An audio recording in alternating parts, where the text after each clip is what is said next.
The Dodgers have strong interest in high-leverage reliever Tanner Scott. They did not trade for Devin Williams. We're going to look at the outfield picture as it stands, talk a little Teoscar, all that more coming up next on Dodgers Dugout Live. It's time for Dodger baseball. Welcome to Dodger Stadium.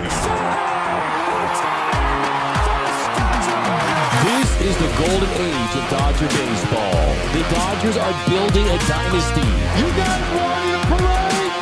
We got a parade. The Dodgers punch back and have the championship. Shohei Ohtani starts the 50-50 club. Milky Magic. Freeman hits the ball to right field. She is gone. Start the party, Los Angeles. Your Dodgers have won the World Series. Think blue, bleed blue, and I'm out.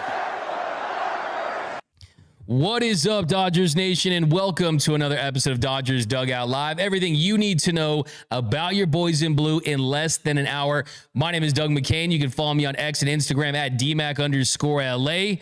Also, if you haven't yet, be sure to subscribe to the Dodgers Nation YouTube channel. Hit that subscribe button, hit that notification bell, hit that like button.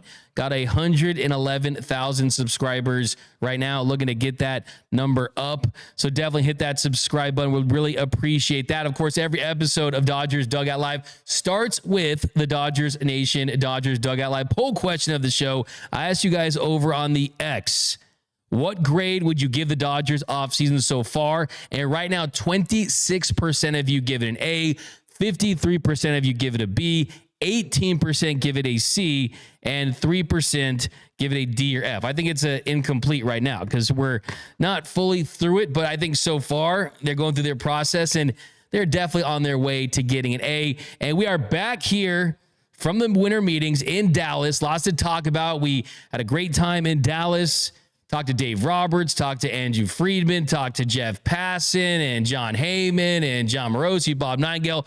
All the insiders got a chance to talk to them, but we are home again. We are back in our studio, Dodgers Nation Studios here in lovely South Pasadena, California, and the return of Tony Taters.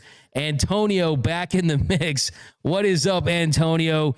Did you miss me? I mean, what did you think of? I mean, we got to talk about Blake Treinen, your guy. You know you love Blake Treinen. That contract is official. He's back. Michael Conforto's in the mix.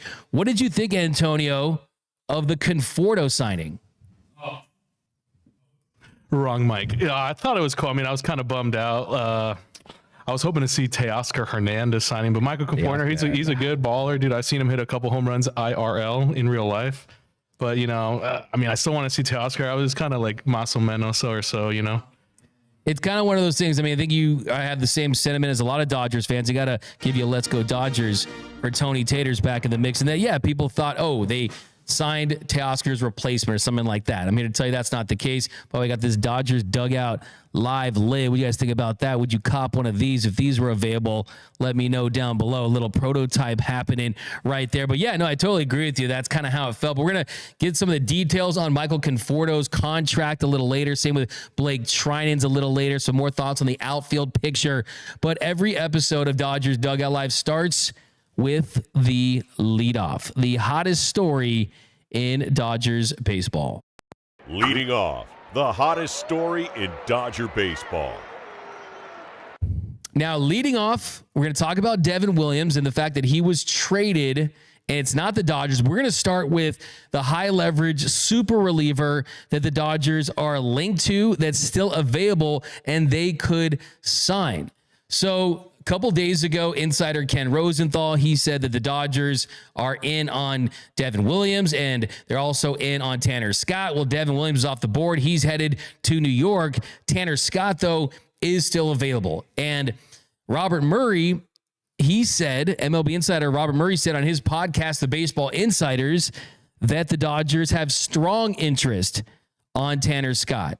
And it's no secret. The Dodgers want Tanner Scott. Andrew Friedman told us at the winter meetings that even after bringing back Blake Treinen, that was the move for this team, was to get as much pitching as they could get, acquire as much high leverage arms, guys that you know you're going to count on in the postseason, during the offseason so that you don't have to go out there and play a card where you have to play that high prospect card, where you can go out there and you don't have to pay that high price at the deadline. And Andrew Friedman has made it very clear that he doesn't want to have to go and address those needs during the season. He'd rather do it right now. So the best available free agent reliever is, without a question, Tanner Scott. They already got one of the best free agent relievers in Blake Treinen. He's back in Dodger blue, but Tanner Scott is the best free agent reliever. Let me just make that very, very clear. You don't see left-handed relievers that can go high 90s with an explosive slider like a Tanner Scott. They can be this dominant. And that is what Tanner Scott has been. Since the last couple of seasons, it's been a Tanner Scott, Emmanuel Clase. I mean, he's right up there with the top guys in the sport. In fact, of the 97 relievers that have thrown over 100 innings since the start of last season, he's only behind Emmanuel Clase with a 2.04 ERA. He also has a 31.3% strikeout rate in that stretch, and that's 15th in the sport. Also has a very high ground ball rate in the 50.4%, the 22nd percentile. So that's what you get from Tanner Scott. You get someone that, like I said, explosive fastball, slider. He's living in the mid to upper 90s, 97 mile per hour heater, and it's slider that's big, 88 to 89 miles per hour. You want to know how good Tanner Scott is? Just ask Shohei Ohtani. He has struggled against him his entire career, and in the NLDS, Tanner Scott struck out Shohei Ohtani all 3 times that he faced him. So if nothing else, hey, you know that Shohei Ohtani deferred 97% of his contract to help the Dodgers acquire talent. Well, if I'm Shohei, I'm saying, hey, go get this guy because he can help us win, and so I don't have to face him again. And I think something else popped into my mind about Tanner Scott as well. Who is going to be the team the Dodgers are going to be battling with potentially in the National League for the next couple seasons? A team that's also going out there and spending big to put together a super roster. That's the New York Mets. The New York Mets just signed Juan Soto. So having a power left-handed elite reliever to match up with Juan Soto, I mean, you don't get a pitcher just to match with one guy, but to have a guy from that side going out there and dominating hitters, that's what you want. And the thing about Tanner Scott is he's not even a left-handed specialist or anything like that. Opponents from the left side or the right side, they're both hitting under 200 against him. So he can get out righties at an elite clip. He can get out lefties at an elite clip. And like I said, the biggest pro with Tanner Scott is he's an absolutely dominant reliever, high velocity for a lefty. That's already rare. And he's right only behind guys like Ferrer and Gregory Soto, Aroldis Chapman, Mason Montgomery, guys like that when it comes to velocity from a left-handed pitcher. And to get someone like this into your bullpen, that's how you continue to improve on this team. You look at the starting rotation, you're not going to go out there and sign any more elite frontline starting pitchers at this point. You got your group. You got Tyler Glasnow, Yamamoto, Blake Snell. You got Shohei coming back. You're in the mix for Roki Sasaki, who the Dodgers have already said is a major priority for them. Andrew Friedman, he told us that Roki Sasaki thinks he can be the best pitcher in the world, and they think that he can be the best pitcher in the world. So you got Clayton Kershaw, who's going to re-sign and be back. Tony Gonsolin's back. Dustin May could be back and helping this team at some point too. Bobby Miller, Landon Knack, Ben Kasperius, lots of names from the starting rotation. But you already added the most dominant left-handed starting pitcher that was available this offseason when you signed Blake Snell. Now you have the chance to add the best reliever. So you get the most dominant reliever and the most dominant starter. So that's how you balance things out. On the lineup side, you're not going out there and looking for anyone big at this point outside of just trying to re-sign Teoscar Hernandez. But you got your guy last offseason in Shohei Ohtani. You made a play on Juan Soto, which wasn't as competitive as most people thought. I mean, you weren't really close to getting Juan Soto based on the offer that he received from the New York Mets. Felt like he was always going to be in New York. It was a New York versus New York Met battle versus the Yankees, but he hasn't been New York. So the lineup is pretty much set. You just have to bring back Teoscar Hernandez. The rotation is pretty much set. You just have to hope that you get Roki Sasaki. I don't anticipate Walker Buehler coming back, more on that a little bit. So outside of that, where do you add to this group, right? You need Kike back too from the bench, and he can do some things too when he gets his opportunities. But outside of that, where's the big play from a free agency standpoint? It's re-sign Teo and sign Tanner Scott. Those are the two big signings that the Dodgers, hopefully, to really maximize this free agency, will make before spring training begins. And if you look at the cons of Tanner Scott, really, he has had some command issues during times of his career. And sometimes that has been an issue for him, is finding the strike zone.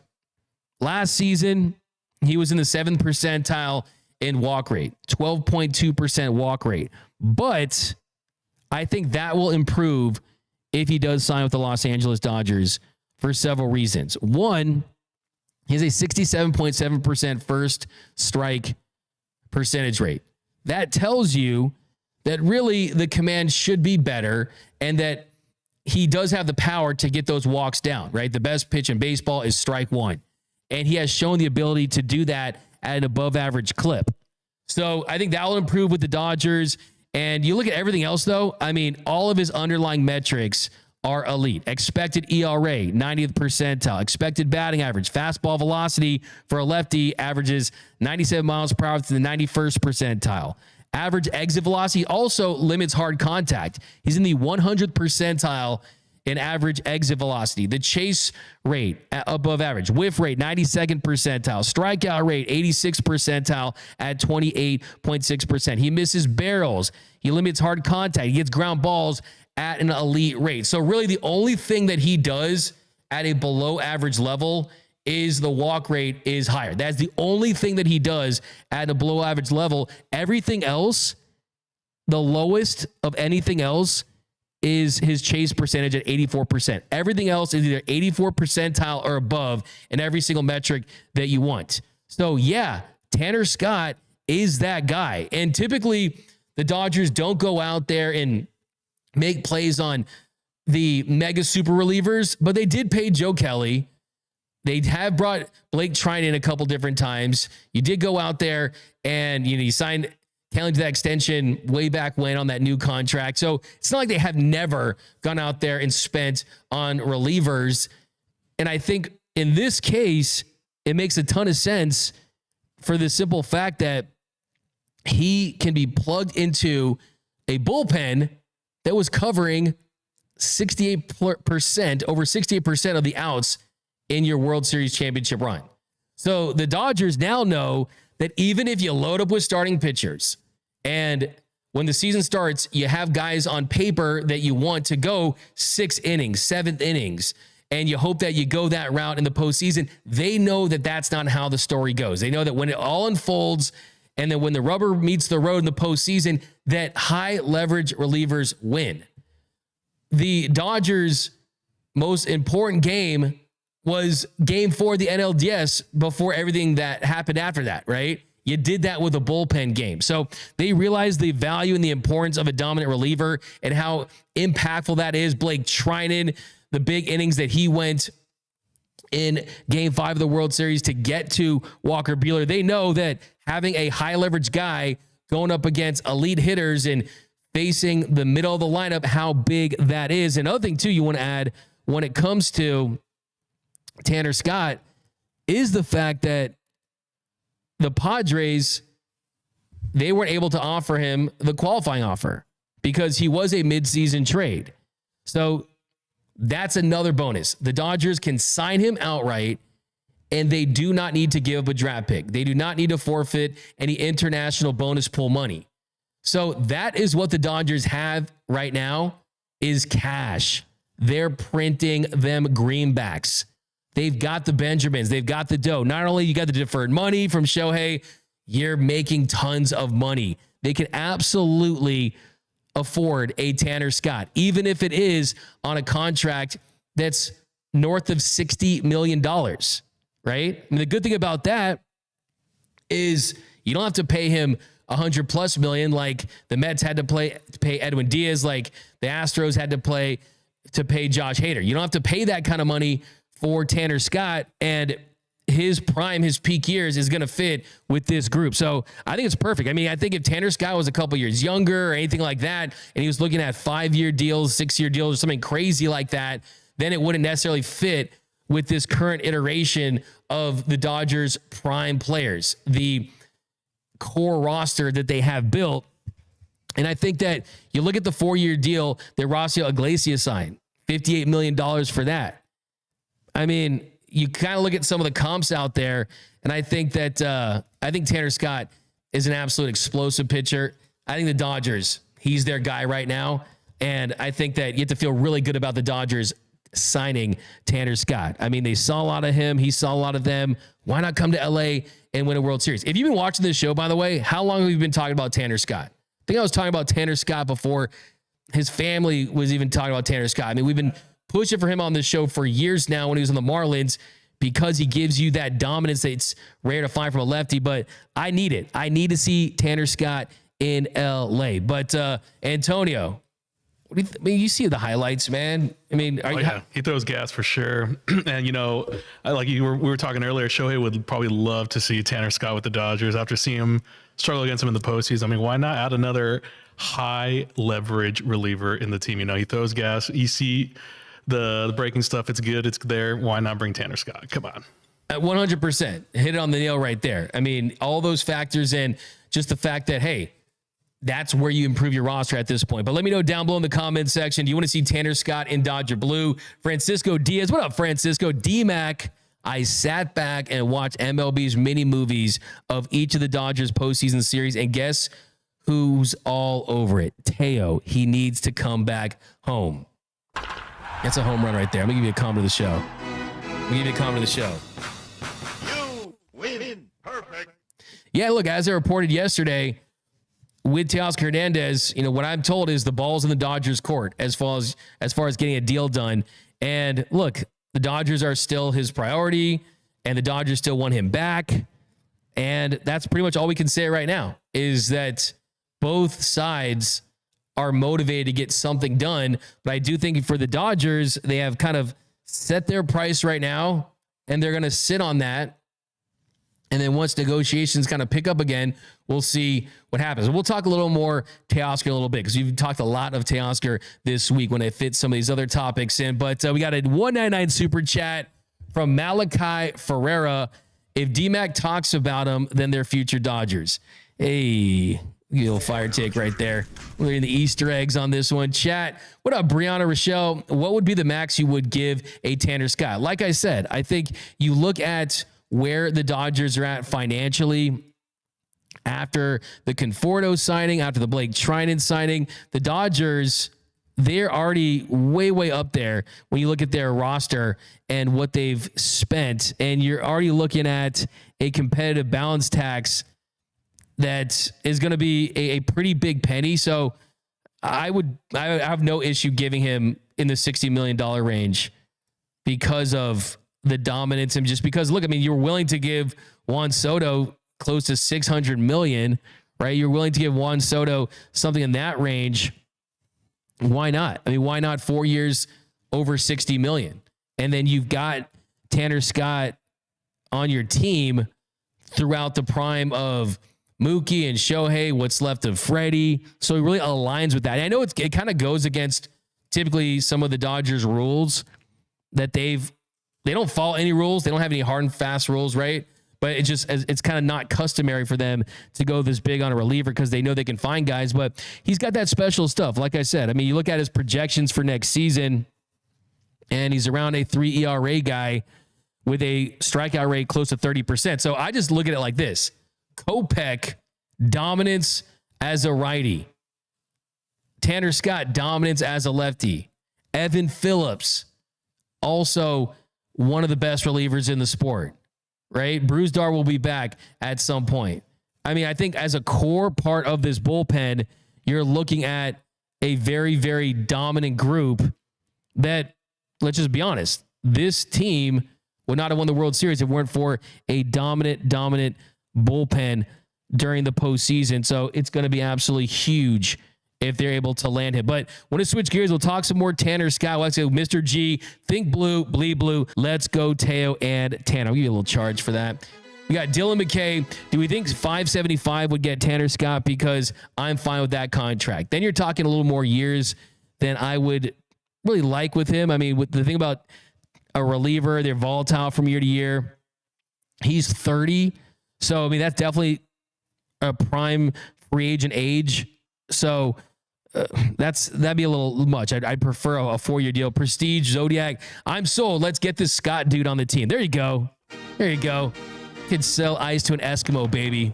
Water to a well. Sell Tanner Scott to Dodgers fans. Not very hard considering how talented he is. Paul Naney. Hope I pronounced that right. I think I probably butchered your last name, but Paul, Scott, Teo, and Sasaki would make the offseason A+. Re-signing Kike would be a bonus to give us a solid option off the bench and a postseason stud. Yeah, I like that right there. Give you a let's go Dodgers for that one. Kobe Hernandez. I'll give the Dodgers an A+ only if we sign Teo. I like it. Fern. Tanner Scott can be part of the closer by committee bullpen. He doesn't have to be your full-time closer. Yeah, I mean, that's not what the Dodgers are going to be doing at this stage of the makeup of this bullpen. I mean, they're going to be playing matchups. You're going to see guys get saves, and it's going to be a little more balanced. You got a lot of guys that can do it and step up in those situations. So the most important thing is you get high leverage guys that you can use in any inning, any situation, any count, because look, you can lose the game in the 6th, the 7th, the 8th, just like you can lose it in the 9th as well. So you're going to kind of see the whole closer approach start to fade. But I mean, it definitely helps to have dominance at the back end of your bullpen. Now, switching gears, we'll talk a little bit of Devin Williams. So if you wanted Devin Williams, this is not your day. If you wanted Devin in Dodger blue, well, it did not happen because the Brewers traded Devin Williams to the New York Yankees in exchange for Nestor Cortez. Nestor Cortez was in the deal.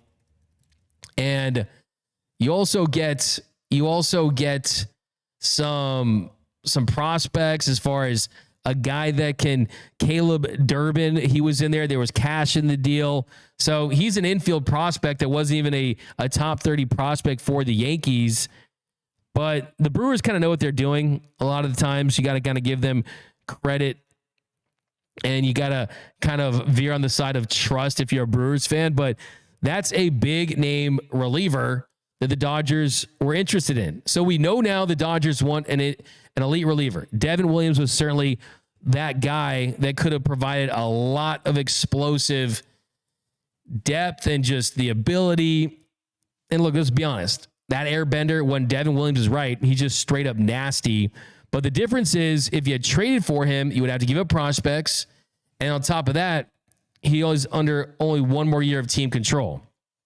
So, by the way, I mean, I just want to thank Nestor Cortez from the bottom of my heart. I think I speak for all Dodgers fans when I say thank you for giving us the greatest Dodgers highlight in the history of our lives. He'll always be a Dodger legend. Give Nestor Cortez a World Series ring for serving up that grand slam to Freddie Freeman's and to Freddie. And maybe the Yankees just wanted to trade Nestor just to get that bad juju off their roster. Like, man, you blew it for us in the World Series. You gave up, you grooved that one, and Freddie hits that bomb. But really, it kind of makes me wonder when I see this trade.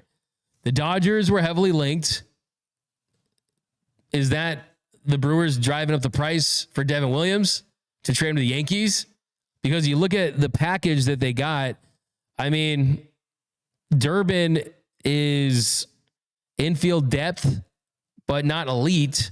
I mean, who's the equivalent for the Dodgers in that case? Austin Gauthier, something in that range. Nestor Cortez, he's a big league starter with one more year of team control.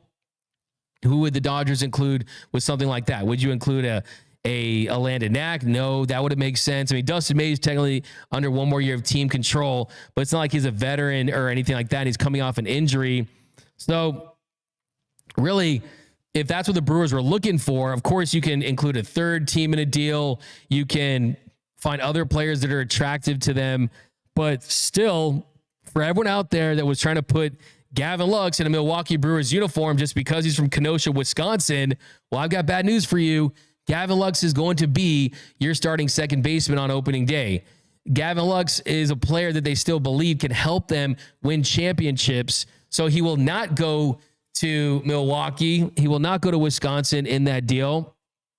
And honestly, it just, from a trade standpoint, I mean, would you want to give up an Alex Freeland for 1 year of Devin Williams and Jay Geloff?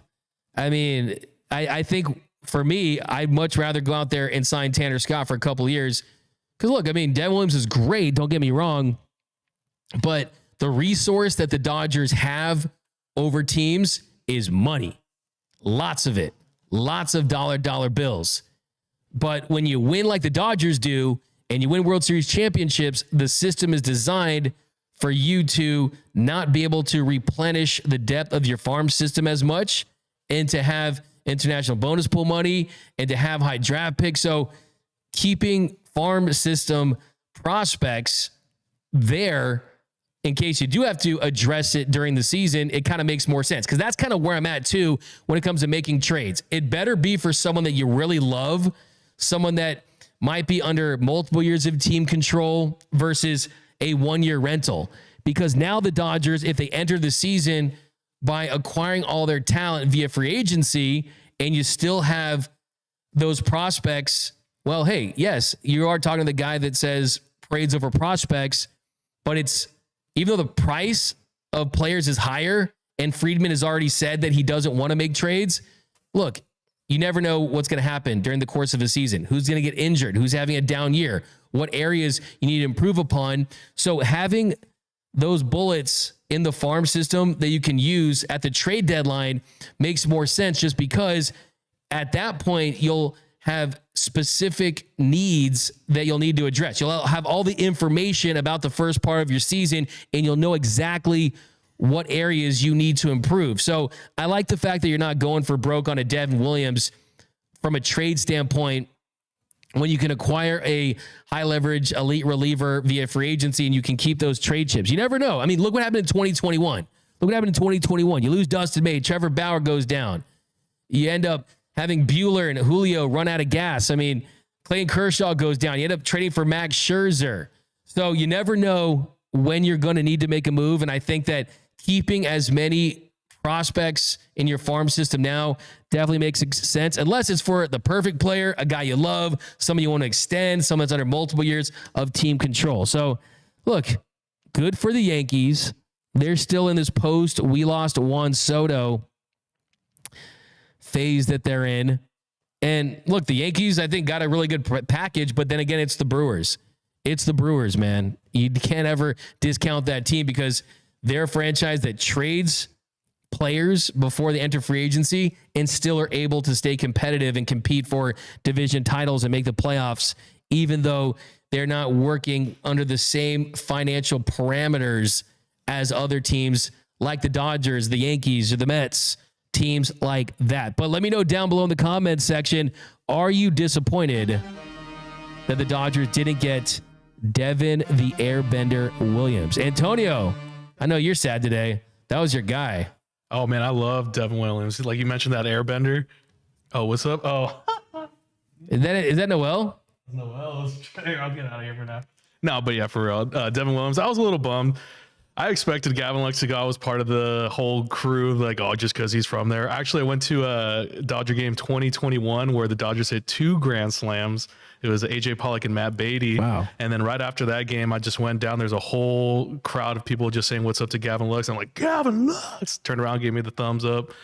But, you know, it made sense. But, you know, I'm bummed out. But, hey, you know, I'm still in with Tanner Scott. I feel like that's more a realistic option, but we'll see what develops, you know. But good for the Yankees, man. But think about this. They replace Nes Cortez with Max Fried and Clay Holmes with Devin Williams. That's pretty devastating. That's a major upgrade. That's the thing. I mean, look, I think that's what you kind of want to see anytime you're if you're a fan base that's looking at your team that just lost the World Series. You have to hope that, hey, you lose out on Soto, where do you pivot? The Yankees pivoted, so you got to give them credit for doing just that. Speaking of the Yankees, do want to point out that there is a baseball that's being auctioned right now for Game 5, a game-used ball from Game 5 of the World Series. There it is right there. It's Game 5. The current bid was at $18,000 at the moment. This is a piece of baseball history. This is a piece. You see that scuff right there? That's because Aaron Judge dropped it, and that's where that's at. But I mean, is this the ball that Aaron Judge actually dropped here? I'm pretty sure. Yeah, that's the ball he dropped. Noel confirmed it. Man, that'd be cool. Imagine if you brought that to Aaron Judge and had him sign it, and then he dropped it when he's trying to sign it. That'd be messed up. Bruh. There you go, right there. That's a piece of history. That's a piece of history. It should come with the glove. Imagine you just had the glove in that. Oh man, look at that piece of history. Really dropping that ball. But I mean, 18,000. I mean, come on now. That is the baseball that started that 5th inning that will go down as a legendary inning in Dodgers history and it'll live in infamy for Yankees fans. But how much would you drop on that? Let me know down below in the comment section. Speaking of dropping, Aaron Judge dropped that ball. You got to feel bad for that. But switching gears. And by the way, if you guys are going to be at Universal's, at the Citadel Dodgers clubhouse, Gavin Stone is making an appearance tonight, and Noel Sanchez. Noise by Noel's going to be there. Come set the frame, say hello to the people really quick. There he is, my guy, Mr. Noel Sanchez. Go look out for him. He's going to interview you guys, get some good content. Look out for the blue mic. Bring the white one. Do you like that one now? I think that one magically disappeared, just like the baseball that is being sold, Doug. There we go. Appreciate that. I'll see you, man. Have a good All right. Thanks you so much, guys. There he is. Noise by Noel. Go check him out at the Citadel, covering Gavin Stone and his appearance. We got Jose Aguirre, Dodgers legend, Nestor Cortez, Paul Naney. The Yankees don't need to add players. They need to upgrade their defensive coaches instead. Williams will look real good sitting on his couch during the World Series after New York literally drops the ball. LOL. Bruh. Just absolutely taking it to him today. I see it. But let's go down below, read some more comments, guys. I mean, I think you got to feel good about where this Dodgers team is at. You're staying with your process with Teo.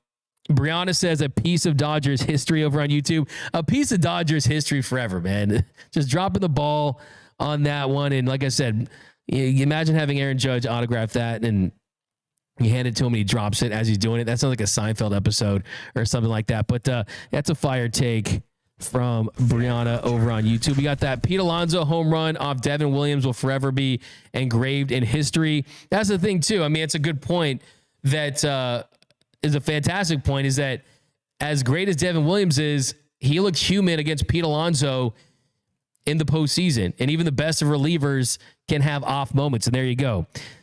Oh my gosh, Tayo, this is a fire take. Teo Serrano says they are also auctioning off Stanton's legs. Has Stanton rounded third base? Has he got home yet? He's still breathing. Please. You know, he's still going around third base. Douglas, what kind of inside info are you willing? What up, Mike Saldana? Hey, man.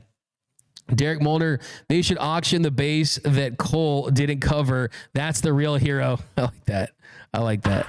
That's a home run shot. That's a nice little, I'll give you a fire take for that one too. It's absolutely roasting. Now, speaking of roasting, we got our DFA of the day. If you guys don't know this new segment we're doing, the DFA of the day, it's like our donkey of the day, something that we see out there that just kind of makes us scratch our heads. We just got to DFA this guy for the day. And Fat Joe was on a podcast, Carmelo Anthony's podcast, and Fat Joe talked about his performance at the World Series and the fact that Dodgers players, Kike Hernandez. I remember Kike Hernandez. What did he say? He's like, there's this rapper in New York His Used to name's- be fat. He used to be fat. Used to be fat. He's not anymore. His name's just Joe. He just absolutely calling him out. Well, here's Fat Joe talking about his performance in the World Series and a little stray for Shohei Ohtani. Here, give a listen. There's a reason why Soto got a little bit more than the Japanese guy. Okay. What's your reason? Deal. Yeah. What's the reason? He's the real deal. Of course he is. Every single time. Now, this is a team sport. What is it, 9 people? Yeah. You need a team to win. You know, I'm not delusional. Soto on the Mets, It's different. with that type of momentum they had last year, It's different. it's hard. When the Dodgers won the World Series, they could be talking about a lot of things, but one player in particular was talking about you. They said, oh, when they rolled Joe out there to do the song, to start the joint, we know Listen, we had. I do understand the Dodgers. Yeah. Because not only am I a sore loser, but I'm a worse winner. These guys won, and they cursing me out every chance they get a microphone. It's the craziest shit. So that's our DFA of the day. DFA of the day.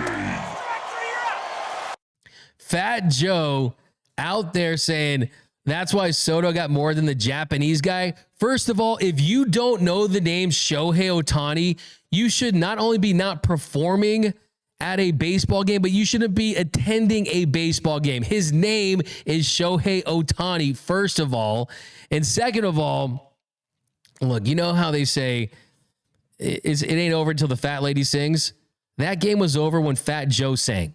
When Fat Joe performed, and Fat Joe gave that performance that was nothing even close to what Ice Cube did when he performed Bow Down before Game 2 of the World Series. And that really was when you knew the series was over. That's when you knew the series was over, because that game started, and after Fat Joe had performed all the way up, Freddie Freeman hit one all the way up and all the way out for a home run.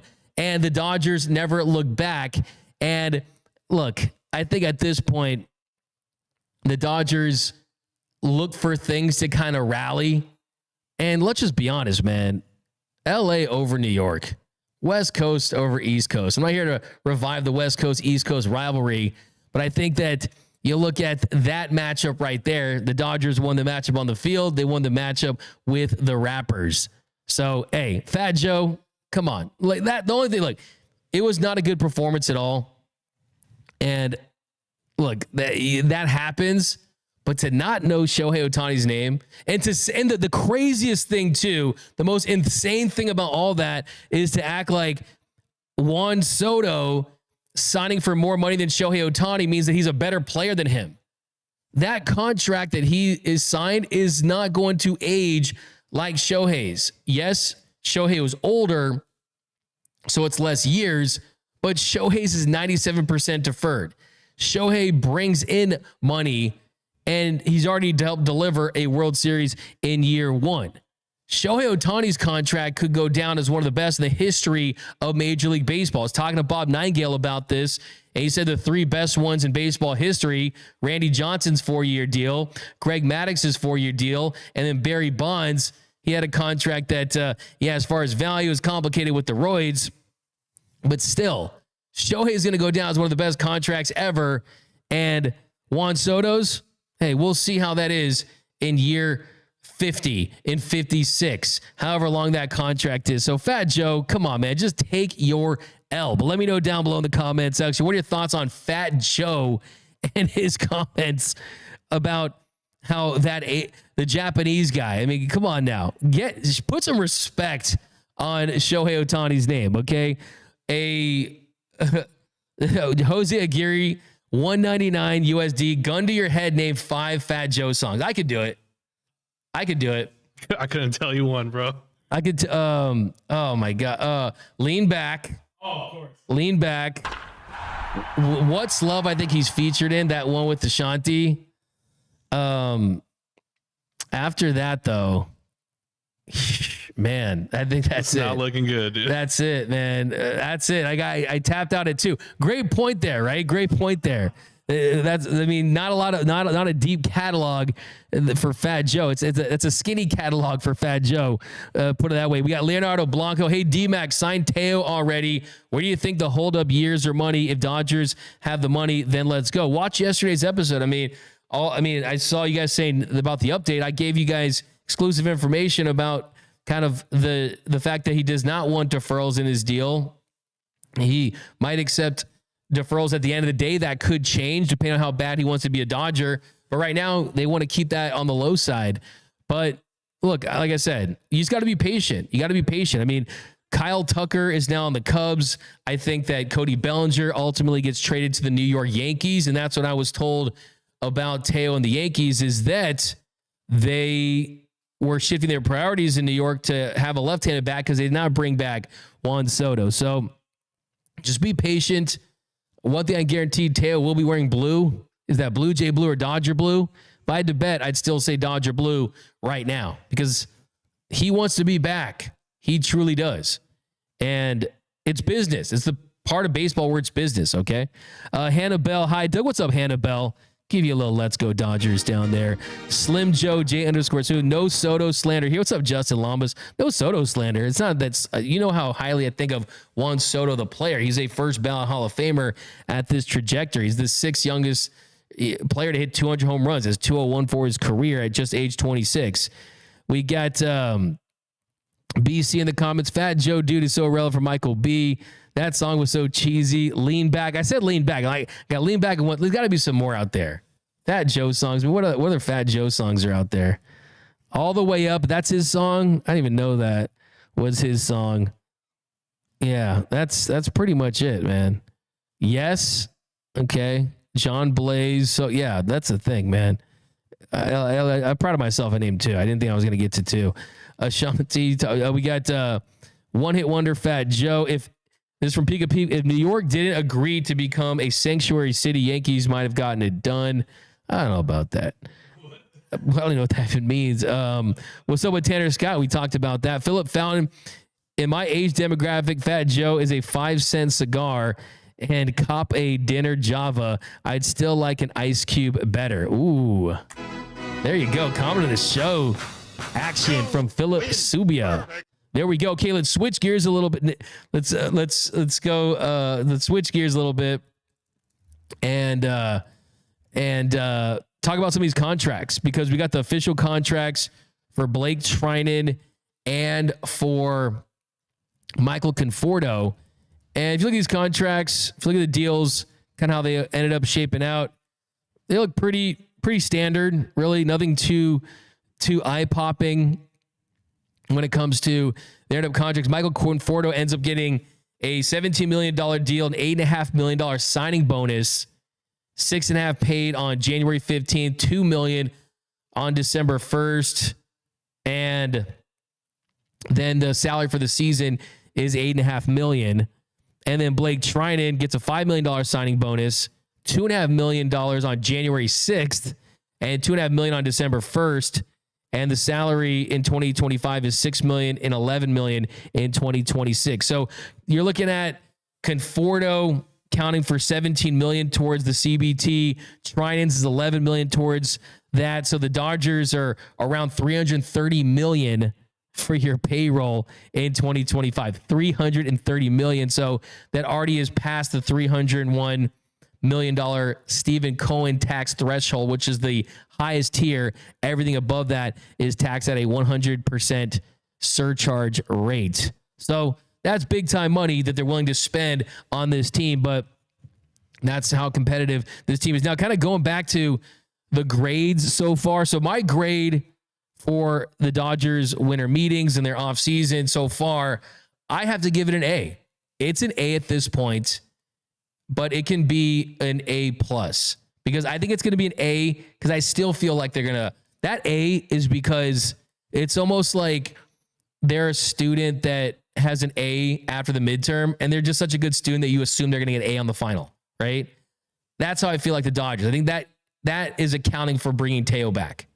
So that's how I feel about that, at least as of right now. That could change, but based on what I'm hearing with how motivated they are to still prioritizing the Dodgers, I still feel like unless the Blue Jays go crazy with the fourth year, go crazy with an extreme high AAV, I can tell you that if the deal with the Blue Jays and the Dodgers is close, he's going to stay with the Dodgers. So That's how I feel. But that's why I give it an A, because I feel like they're going to get Teo back. To get an A+, Roki Sasaki, Tanner Scott, Kike Hernandez definitely is a part of that A thing, because I think they're going to get Kike Hernandez back too. But look, you went out there and you added an elite starting pitcher. You brought back Blake Treinen. You brought in a Michael Conforto. And I know not a lot of Dodgers fans are talking that much about Michael Conforto, but I think once the season starts and you look at how he's going to impact this roster, you're going to feel good about him, because he did better against lefties than righties. But for his career, I think you could see him sit some games against left-handed pitching.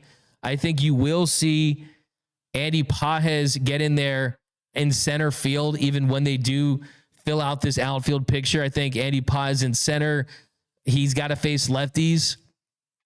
So Pages in center, you can sit Gavin Lux for the game and play Tommy Edman at second base, where he's won a Gold Glove. So I think that's an option.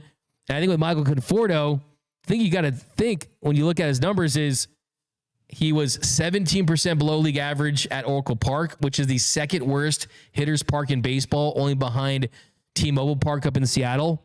On the road, Conforto absolutely raked. He hit 17 of his 30 home runs on the road. He had a 133 weighted runs created plus on the road. So you look at where the Dodgers were at last year. For their outfield, they had a combined 101 weighted runs created plus. So as a whole group for the entire 162-game season, the Dodgers outfield production, which is 1% above league average. You had some ups and downs. You had some guys that carried there, Teoscar Hernandez and Mookie when he was out there.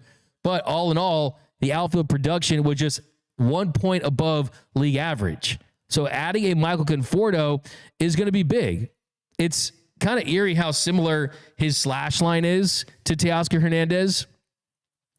For their careers, Teo's hitting 263, Conforto's hitting 251.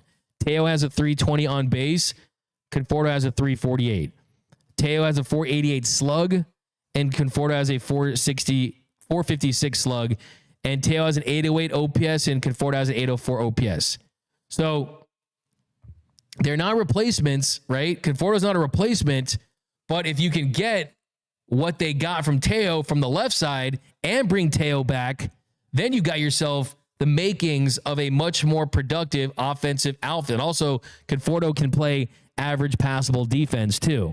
So I love the signing of Michael Conforto, just because, I mean, look at kind of the options. James Outman, he had a 54 weighted runs created plus in 53 games last season. So he was below average offensively, couldn't find it in his second year. Andy Pages, I still think, is going to be a part of this mix, is going to get an opportunity against lefties, and also is going to play too. I mean, Andy Pages, I think, is a guy that can really help this team. Tommy Edman is a switch hitter, but he also has a lot of more success again on the right side. So, yeah, I mean, I think that with Tommy Edman hitting better as a righty with this group right as a whole, Pages is going to be a part. Edman's going to be a part. Chris Taylor, I still think, is going to be a part of this roster. He'll be back. Kike, I hope that he's back. And Teoscar Hernandez as well. So when you look at other names out there, I just don't, like I said, I throw out options that I think are viable. You guys know we talked about Taylor Ward last season. Are the Angels going to trade him to the Dodgers? Highly unlikely. Seiya Suzuki is a name out there that I think is very intriguing for this team. He's on the trade block. But like I said, why trade for someone and give up prospects when you can sign players? And someone like Seiya Suzuki, if you look at where his contract sits at the moment, Seiya Suzuki, I mean, it's not the worst deal. $19 million this year, $19 million in 2026. And you're looking at a 3-WAR player, but still is a Wasserman guy. I just think if I was the Dodgers and you were going to go crazy with a trade, you would have kind of done it. Like a Luis Robert Jr., for example. someone that has a true all-star level upside. So I still think that you fix whatever issues you have and as far as depth, and you do that in free agency. So here's the thing about Teoscar Hernandez. I'll give you one little bit on Teoscar Hernandez stat-wise and why he'd be so difficult to replace. Dave Roberts wants him back bad. You know his teammates do too. But from an offensive production standpoint, you look at this lineup as it stands. And this lineup as it stands right now, it's lefty heavy. It's lefty heavy without Teoscar Hernandez officially back on this roster in any capacity. And that's something that kind of gives you a little hesitation, right? I mean, you got Shohei Ohtani batting from the left side. Of course, he's a nightmare no matter what, but still, you got Shohei Ohtani, you got Mookie Betts as a righty, then you got Freddie Freeman as a left-handed batter, then you got Gavin Lux, right? I mean, you look at this lineup: Max Muncy, Conforto. Those are 5 guys in your lineup out of 9 dudes. Who's your right-handed bat that matches lefties, right? Since the start of the 2021 season, Teoscar Hernandez has a 161 weighted runs created plus. Teo has been 6% above league average against lefties, and that's 6th in all of Major League Baseball in that stretch. He's 1 spot above Mookie Betts. Since 2021, Teo against lefties is hitting .309 with a .351 on base, slugging .612. Look, I mean, you bump it up. Think about this. Since 2021, since 2021, the only active player in Major League Baseball that has a higher slugging percentage against lefties than Teo is Aaron Judge. That's the only player in baseball for qualified hitters in that stretch. I mean, a .651 slugging percentage against lefties, a .612 slug for Teo, and a .651 slug for Aaron Judge. So think about that. I mean, so if you look for a lefty masher, who's out there that you can replace that level of production? That's why I think it becomes difficult, and that's why I think he's so important. But now let's go right to you guys, answer all your questions, because you know how we get down here. It's the 7th inning stretch where we answer all of your Dodgers-related questions. Anything you got, fire away. The 7th inning stretch.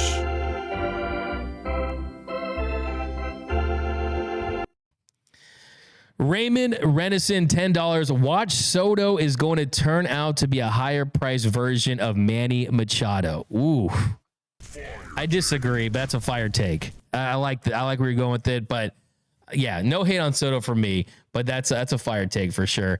Philip found $2. Hot take: Conforto could be the NLCS MVP in 2025. Wow, that's a hot take for sure. Taylor says, D-Mag, sorry if you addressed this already, but please explain to me why Mookie at shortstop isn't the worst strategy we could possibly come up with. Okay, that's a pretty loaded question, but I'll start with the answer that Andrew Friedman gave me. So I was up in Andrew Friedman's suite in Dallas, and I asked him, I said, is Mookie Betts' move to shortstop permanent? Is it set in stone? And could you talk about the decision behind it? What went into it? What went into this decision? Can you talk to us about it? And he told me about Mookie. He's dead set on it. He's very confident about it, and I will happily take the side of betting on Mookie and let any fool that wants to take the other side. We're going to give him every chance. He handled the difficulties of that position really well, the way he got off the ball, the range circle, the way the hands worked. He's had a hard time getting to his arm, and for a guy that is as talented as he is from an arm perspective, you know, we kind of just forced him into it on the fly last March. And Mookie's point is, if I have an off season to train for this and to get my body in those positions to learn this, I have no doubt I can figure it out. So the point that Andrew Friedman is making is that they forced Mookie into that position. And there were some moments where he did have some highlight moments, and it looked like he had figured it out, was getting better. But the arm angles, the throws, getting his feet set, getting himself in those fluid shortstop-like positions is where he struggled at times. But the thought is, what if Mookie had an entire offseason where it's all about playing defense at shortstop? He's only going to get better, right? That's kind of where they're at. And I think for the Dodgers standpoint, you kind of look at what he brings offensively, and if he's performing like he typically does at the plate, that the net of that, even with below average to average shortstop, is going to give you an above average overall production from that position. So he has been a -4 outs above average, right, as far as where he's been at. But still, kind of you guys know I've never been high on the idea of Mookie Betts at short. And really, I think in a perfect world, I would not want to see Mookie Betts at short, because we've had Miguel Rojas on this show. And one thing Miguel Rojas told us is that it takes its toll on you, and at some point it bleeds into your offense. And I just don't want to see Mookie compromise physically in any way because of how important he is to this offense. Now, if he wants to play his position and thinks he can do it, like Andrew Friedman said, who's to doubt Mookie Betts? But really, what are the options, right? Miguel Rojas can't do it every day. At his age for a whole season, that's not happening. Do you really want to platoon Rojas and Lux and kind of lock them into that? Because I think Rojas' best role is being a little more versatile instead of just locking into a platoon. And two, we don't know if Lux is that everyday shortstop. He has the talent to do it. He has always had the potential to do it. He did it for stretches in 2021, but he's really found a home at second base. And I think if you're the Dodgers, you want to see if Lux can be a plus bat and plus defense at a position, and then you don't have to worry about second base. Tommy Edman, they signed Tommy Edman for his versatility. Now he's mainly going to play in center field, but he is going to play some second base, I think. I think he is going to play some shortstop. I think he's going to move around the diamond just a little bit, so you kind of have that versatility with him. Chris Taylor's not the answer. Kike Hernandez wouldn't be the answer on an everyday level.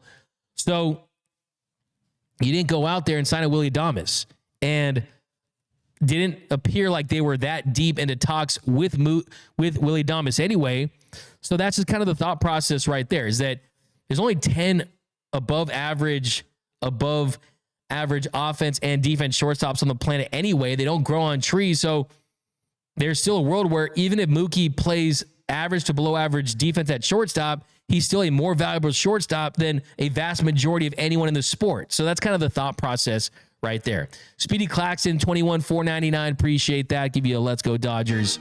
What do you think the odds are that the Dodgers end up with Nolan Arenado?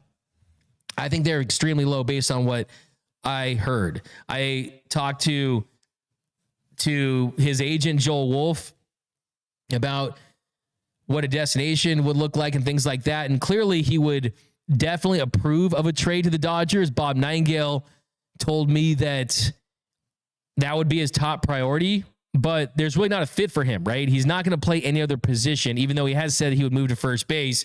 And Dodgers general manager Brandon Gomes has already said that Max Muncy is going to be their starting third baseman in 2025. So that's where they're at. From a contractual standpoint, he's owed 3 more years, $73 million. The bat, the power, the contact has gone down. I still think that he could get back closer to where he was a few seasons ago. The defense is still elite, but right now I would say the chances are lower. I think there's a better chance that Antonio is the third baseman for the Dodgers next year than Nolan Arenado, but we'll see. The chances are pretty low, and that really is more of a compliment to Antonio because this guy's a baller with the glove. We got to Matthew Villarreal, $4.99. Would like to see the Padres add, hate it or love it, the rivalry is good for baseball. Yeah, I mean, look, it's tough to. It's a good little walk-off shot right there. Look, I mean, little bro definitely can add, but no, the Padres are good. Padres are a good team for baseball. I know they take a lot of heat from Dodgers fans. I am a fan of what the Padres are doing, and that is they're trying to put together rosters year in and year out to compete with the Dodgers. And if you can't respect that, I don't know. Because, look, teams go out there and I think help the Dodgers even more. What did Tyson Gay used to say about Usain Bolt? Tyson Gay used to say about Usain Bolt that I was put on earth to make Usain Bolt run faster. I think the Padres are here to make the Dodgers a better team. because it brings their competition level to a whole nother level. It sparked something in them last season that we hadn't seen in a long, long time. The Padres brought out that dog in the Dodgers last year, and it led to a World Series title. And it's because ask any one of those Dodgers players on record, off the record, on shows, anywhere you get them, they'll tell you that the Padres were far and away miles better than the Yankees or the Mets last season. So I agree with you. I do think that they're going all in on Roki Sasaki, and a lot of people think that they have a good chance to sign him, although hopefully it's the Dodgers. But a couple more here, guys. We got Philip found Mookie at short all season is better than Lindor. We got defensively, no, but it's as a whole. I mean, that's debatable. We'll see how it plays out. Jack A. Powers, Dodgers Nation. Are the Dodgers going to, we don't need you, but we want you until they end up by in July? Yeah, I mean, they're going to be very process oriented, and they're not going to make any rash decisions, any emotional decisions. They have their guns and they're going to stick to them for sure. Izzy Valenzuela, anything on Dalton Rushing? He's a stud. Yeah, I mean, you have to expect that he'll make his debut this season, and that unless they have a big need due to injury during the year and someone becomes available that's under team control for multiple seasons, they won't trade him. I think 2026 is probably the year, especially with Michael Conforto on a 1-year deal and things like that. I think 2026 really is more the year that he'll get a bigger runway. But I expect Dalton Rushing to make his debut in 2025. Great kid, great leader for sure. Why is Cartaya still in the minors from Mike Saldana? I mean, where's he going to play? I mean, I think Dalton Rushing makes more sense to be on this team than Cartaya because he can play backup catcher, because he can play some outfield. There's more versatility. Cartaya, not so much. I mean, the Dodgers truly have to move off of some of these catchers because you have 4 catchers on your 40-man roster. But last walk-off shot right here, the 7th inning stretch. Couldn't the Dodgers do better than what the Yankees gave up for Williams? A mediocre starter, a minor prospect. They could have done much better. I mean, we talked about kind of what they would do. I mean, would it be Austin Gauthier, Alex Freeland, kind of an infielder like that? You don't really have a lot of veteran starters that are under 1-year expiring contracts like Cortez is. Like I said, Dustin May is, but he's coming off an arm injury. And also, thing too, you want to keep those prospects and you want to use your best resource, and that's your money. And I think that's what they're trying to do right now with Tanner Scott. But that's going to do it for this episode of Dodgers Dugout Live. My name is Doug McKain. You can follow me on X and Instagram at DMac_LA. If you haven't yet, be sure to subscribe to the #1 Dodgers YouTube channel and podcast. Hit the subscribe button. If you want to do me a huge favor, hit that like button. Write us a review over on podcast. Appreciate all you guys. We're going to be back in the studio all week next week. Anything breaks over the weekend, you guys know we'll be going live at the home studio at Well. All things Dodger baseball, 24/7, 365. Remember, nothing brings us together quite like Dodger baseball. Until next time,